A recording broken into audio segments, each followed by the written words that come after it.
Hey folks, welcome back to Canada's Boxing Channel. Hope everyone's doing well, having a good day. So earlier on today, doing what I usually do on little breaks, perusing boxing stories, I saw that Dillian Whyte, the body snatcher, gave an interview to Kugan Cassius from IFL YouTube channel, one of the very large YouTube channels that have lots of access, etc. And the first thing I was taken with was how lean Dillian Whyte looked. In fact, he was asked by the interviewer how much weight he'd lost, and he denied having lost any weight. But honestly, he looked as fit as the proverbial butcher's dog, and a far, far cry from what we've seen in recent years. So I was immediately interested because, quite frankly, knowing that he's going to be fighting in Riyadh next month on the 16th against Moses Itauma, that white-hot British prospect who was at one time being touted as the next coming of Mike Tyson, I had sort of, I won't say I'd lost interest, but I had, I wasn't overly enthused because I thought, an out of shape, plodding, well past sell-by date Dillian Whyte would be one of those sort of, sacrificial names on the record just to boost Moses Itauma's already impressive career. But a fit Dillian Whyte, well, that's a little bit of a different kettle of fish, as they say. Obviously, he's still the age he is. He's still got the miles on the clock. But a fit Dillian Whyte might give Moses Itauma something to think about. And would certainly, well, in my view anyhow, be the best opponent that Moses Itauma has thus far had to face.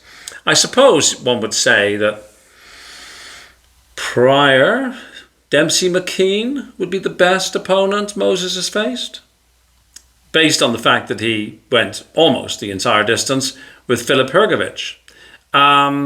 But like I say, if Dillian Whyte can, not exactly turn the clock back, but if he can get himself into the best possible shape that he can at his age, and remember, he is younger than Alexander Usyk, well, this could be very interesting. Dillian Whyte gave a very good interview, actually. He said, and I'm obviously going to be paraphrasing here, that, he's been overlooked. He's never really achieved the recognition for anything he's done. He said that he's been the underdog in virtually every fight he's ever had. And he named people like, Helenius, Parker, Chisora, and of course, when he was, in fact, he's the only mandatory that Tyson Fury ever fought. It's an interesting little stat, isn't it?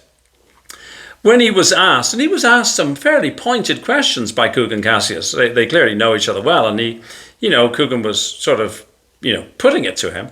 But Dillian said, look,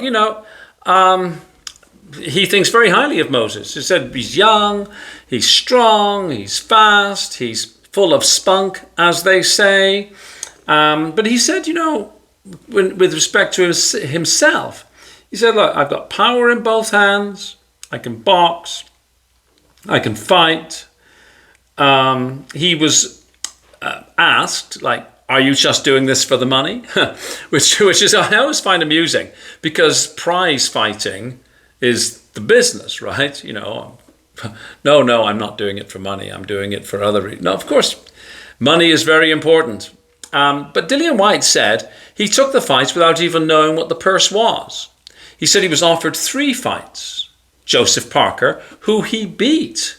Joseph Parker, that win over Joseph Parker might be the best win on his record, given where Parker is now, right? Anyhow, he said that Parker hummed and hammed. He was offered AJ. He said he would fight AJ like any day of the week, right? But AJ had this operation, and so, there was some delay. And he was offered Itauma. He said, sure. He understands that, he's self-described as cannon fodder. He understands that he's being brought in as cannon fodder for Moses Itauma, and he's expected to lose, and, and all that sort of stuff. But, he said a good line. Everybody wants to go to heaven, but nobody wants to die. What that means is, like, if you want greatness, you've got to do something to be great.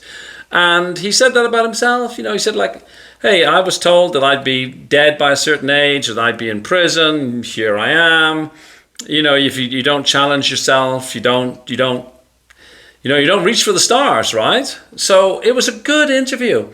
And I know that Dillian Whyte has many detractors. Obviously, he's had issues with substance abuse. And by substance abuse, I don't mean the recreational stuff. I mean PEDs. But he's not alone, right? So, if you're going to say that about him, well, then you have to say it about Canelo, Fury, and lots of others. I don't hold with it personally.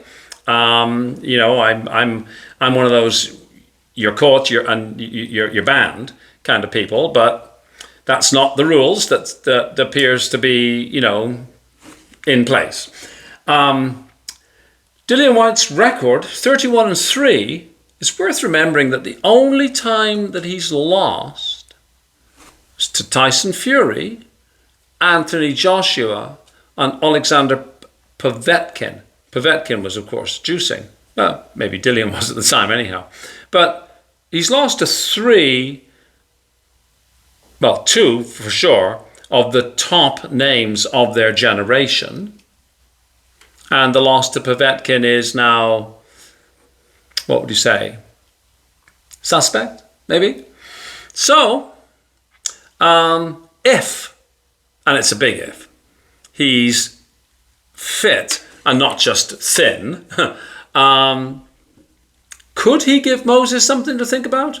I would like to think so. I would like to see Moses really put under some pressure, because then we would actually know what we're dealing with. I still think Moses Itauma is a highly skilled prospect, very, very talented. And I would anticipate, God willing, I live long enough, to see Moses Itauma as a heavyweight champion of the world, particularly in a four-belt era. Doesn't have to be undisputed, right? But, there's always a danger when you bring somebody on a little bit too soon, a little bit of a bridge too far. And Dillian Whyte said himself, look what they did with Jared Anderson. Jared Anderson was, the great next American hope. And he was put in with the King of Scotland, Martin Bakole. And I won money on that fight. It was amazing, actually. But Jared Anderson was being thought of as being somebody who would beat Bakole. And I'm thinking, he hasn't got a chance against Bakole. For once, I was right. Whenever I'm right, I like to brag about it because I'm so invariably not right. But anyhow, and Bakole gave Jared Anderson a thorough beating. Maybe a career-limiting beating. I'm not suggesting that Dillian Whyte will be able to do this to Moses Itauma. I think that Moses Itauma would be able to prevail. But a fit Dillian Whyte is one different and much more robust challenge than is a fat, out of shape Dillian Whyte. So, fingers crossed that Dillian is in top shape. And now I'm actually much, much more interested in this fight. I was going to eschew buying the pay-per-view, partly because I'm parsimonious and partly because it just didn't strike me as a very good value.